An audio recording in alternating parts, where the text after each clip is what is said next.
4 மனைவிலாம் நல்லா இருக்கும் அப்படி நினைச்சாருங்க. 4 மனைவி. இந்த 4வது மனைவி மேல அவர் நிறைய பாசம் வச்சிருந்தாரு. ஏன்னா அது லேட்டஸ்ட். 3வது மனைவி மேல அவர் நிறைய நம்பிக்கை வச்சிருந்தார். 2வது மனைவியை எல்லாருக்கும் பிடிக்கும். முதல் மனைவியை ராஜாவுக்கு பிடிக்காது. ஏன்னா அது ஓல்டு. 4வது மனைவியை ஒரு நாள் ராஜா மேல டிக்கெட் வாங்க போறாரு. அந்த 4வது மனைவியை கூப்பிட்டார். நான் போனா கூட வருவியான்னு கேட்டார். வாய்ப்பு இல்லை ராஜான்னு போயிட்டேன். 3வது மனைவியை கூப்பிட்டார். அது சொன்னா 1 மாசம் கழிச்சு இன்னொருத்தர கல்யாணம் பண்ணி போயிட்டான். 2வது மனைவி வந்தா, நீயாவது இடுகாடு வரை வந்து வழி அனுப்பி வைக்கிறேன்னா.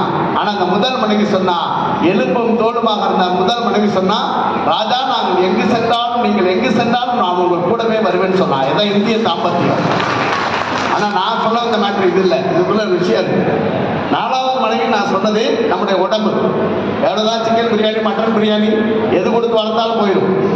3வது மனைவிங்கிறது நம்முடைய சொத்து பத்துக்கள், பிள்ளைகள்கிட்ட கூட கை மாறி போயிடும். 2வது மனைவிங்கிறது சொந்த பந்தங்கள், இடுகாடு வரை வந்து வழி எடுத்து வைக்கும். அவன் தான் சொல்லுவான், ஆழமா சொல்றான் வந்தாலும் வந்துடுவான். ஆனா முதல் மனைவி என்பது நம்முடைய சேவை, நாம் செய்கிற செயல். அது மட்டும்தான் உங்கள் வாழ்நாள் முழுவதும் வரும். அதனால உங்கள் சேவையை என்னைக்குமே நீங்க பெருசா செய்யுங்க.